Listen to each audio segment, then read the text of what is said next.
কেমন আছেন সবাই? আশা করি সবাই খুব ভালো আছেন। তো আজকে হচ্ছে রবিবার, আর রবিবার মানে আজকে কোনো সকাল সকাল তাড়াতাড়ি ওঠার কোনো তাড়া থাকে না। তো সকালবেলা উঠেছি ওই 7:30টার দিকে। উঠে একটু কাজ টাজ করলাম, একটু বাইরেটা ঘুরে আসলাম। এসে হচ্ছে তারপরে এবার হচ্ছে চা করবো সকালবেলায়। এমনি তো রোজ চা থাকেই, কিন্তু রবিবারটা আরও স্পেশালি হয়, বেশিরভাগ সব বাড়িতেই হয়। আজকে রান্না বান্নাটাও একটু অন্যরকমই থাকে। তো চলুন আপনারা ভিডিওটি দেখতে থাকুন।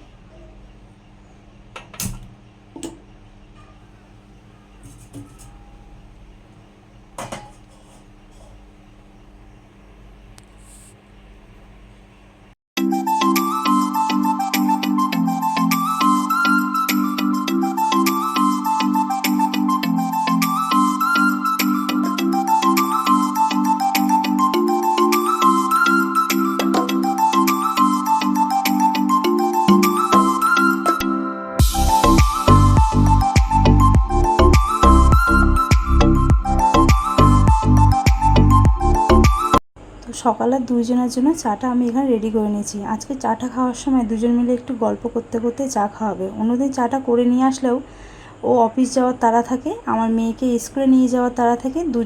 দুজনের ব্যস্ততার জন্য ঠিক অতভাবে গল্প করতে বসা হয় না সকালবেলাটা। সকালে চাটা খাওয়ার পরে এটি হচ্ছে আমাদের সকালের জলখাবার ছিল। রবিবার বলেই বললাম না একটু স্পেশাল, তো এখানে লুচি, একটু তরকারি আর ফ্রিজে মিষ্টি ছিল, সেটি বের করে নিয়েছি।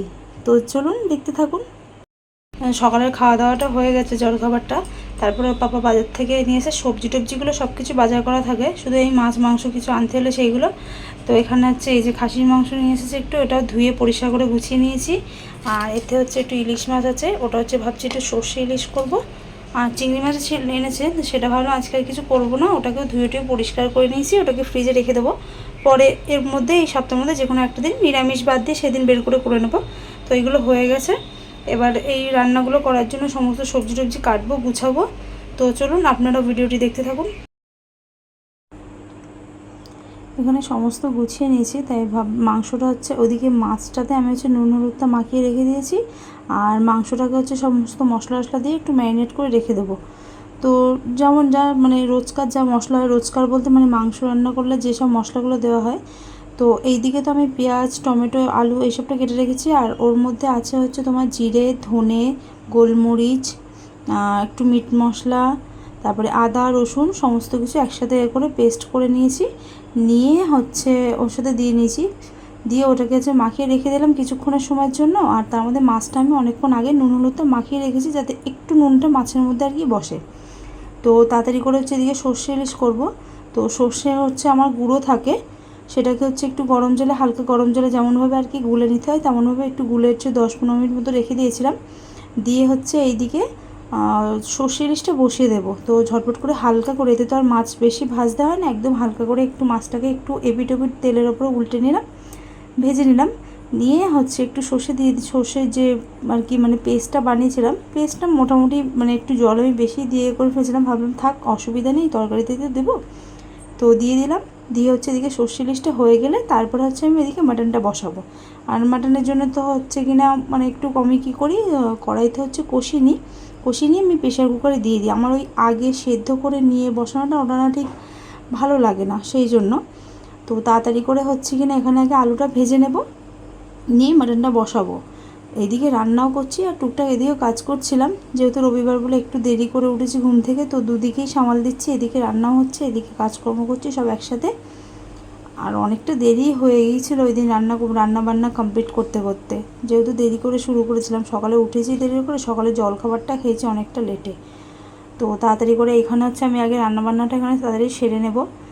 প্রথমে হচ্ছে ওই তেল দিলাম, তেলে একটু যেরকম মশলা ফোড়ন দেয় সেরকম মশলাটা ফোড়ন দিয়ে নিয়েছি, একটু জিরে, একটু দারচিনি, তেজপাতা, একটুখানি হচ্ছে লবঙ্গ এইসব দিলাম।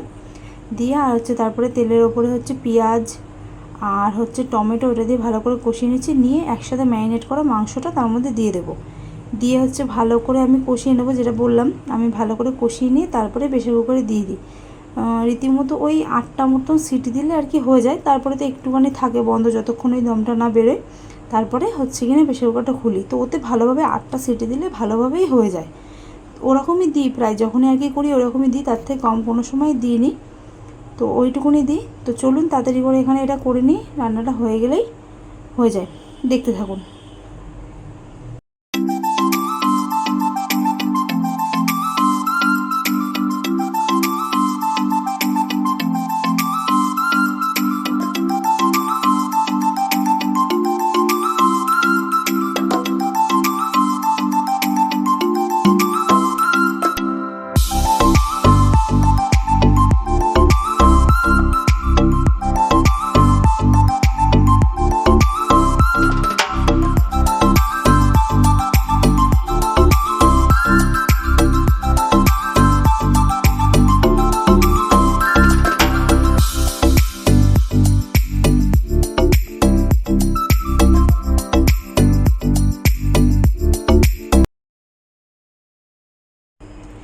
প্রেশারের দমটা হয়ে গেছে, সমস্ত সিটি যে কটা দেওয়ার ছিল 8টা সিটি দিলাম, দিয়ে খানিকক্ষণ একটু বন্ধ ছিল, তারপরে দেখে নিলাম আর কোনো রকম হচ্ছে না, দিয়ে তারপরে তাই খুললাম। আর হচ্ছে এখানে দেখছেন কালারটা কত সুন্দর হয়েছে। একটু কাশ্মীরি লঙ্কার গুঁড়ো দিয়েছিলাম, এমনি লঙ্কার গুঁড়ো আমরা দিই না, একটু কাশ্মীরি লঙ্কার গুঁড়ো মাংসগুলো করা হলে একটু কাশ্মীরি লঙ্কার গুঁড়ো দিই, সত্যি দিলে কালারটা খুব সুন্দর হয়। আর খাসির মাংস রান্না করলে তাতে এমনি মুরগির মাংসতেও একটু কালারটা ভালো হলে, মাংসতে আর কি কালারটা ভালো হলে না সত্যি ভালো লাগে। তো আমি আর একটুখানি গ্যাসে বসিয়েছি, কারণ গরম মশলাটা দেবো বলে, সেই জন্য একটু দিয়ে নিয়েছি। আর আমি বেশি ঝোল করিনি, একটু মানে মোটামুটি ঝোল করেছি, বেশি ঝোল করিনি। হয়ে গেছে, আলুটা ওর মধ্যে দিয়ে দিয়েছিলাম। এবার হচ্ছে কিনা নামিয়ে নেব, নিয়ে রান্না করতে করতে এত পরিমাণে গরম লেগে গেছে, তো যাব একটুখানি ফ্রেশ হয়ে নেব, নিয়ে তারপর মেয়েকে খাওয়াবো, তারপরে আমরা নিজেরা খাওয়া দাওয়া করব। আর কিছু বাসন টাসন আছে এইসব রান্নাবান্না করা যেগুলো হয়েছে, আগে কিছুটা ধুয়ে নিয়েছি, আবার কিছুটা আছে সেগুলো একেবারে ধুয়ে টুয়ে নেব, নিয়ে টিয়ে তারপরে হচ্ছে ফ্রেশ হয়ে মেয়েকে খাওয়াবো। মেয়েকে খাওয়ানো গেলে তারপর আমরা খাবো। এই আজকে আমাদের খাবার এটা, সর্ষে ইলিশ আর খাসির মাংস আর ভাত। আর এটা হচ্ছে আমরা বিকালবেলা গুছিয়ে নিয়েছি একটু ঘুরতে যাব বলে, তো বললাম ওর বাবাকে, বললো হ্যাঁ চলো। আমরা সবাই ঘুরতে যাচ্ছি, 3 ঘুরতে যাচ্ছি। চলো।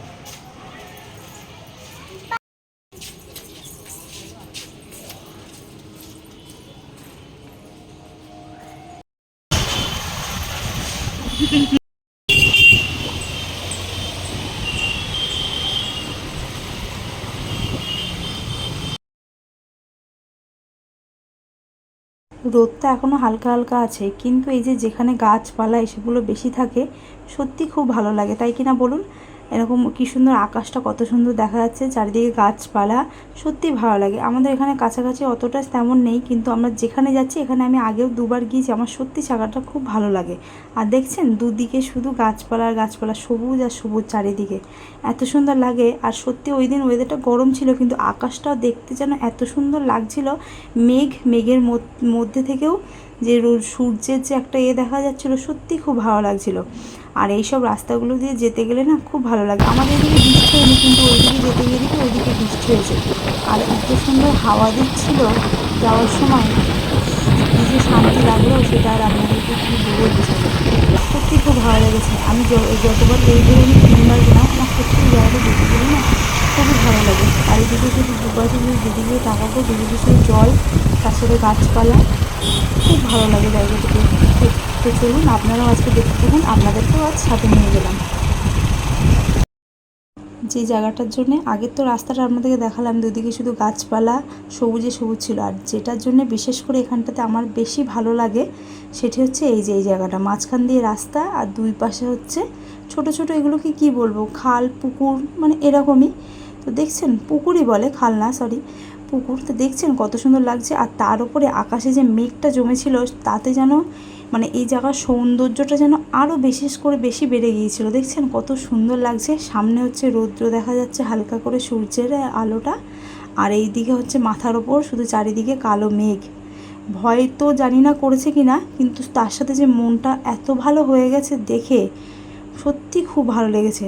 আমি যতবারই যাই আমার সত্যি খুব ভালো লাগে, আর আমার মেয়েও খুব আনন্দ করে, সেই জন্যই। তো চলুন আপনারা একটু চারিপাশটা আমি আপনাদেরকে দেখিয়ে দিচ্ছি, আপনারা একটু দেখুন, আশা করি আপনাদের খুব ভালো লাগবে।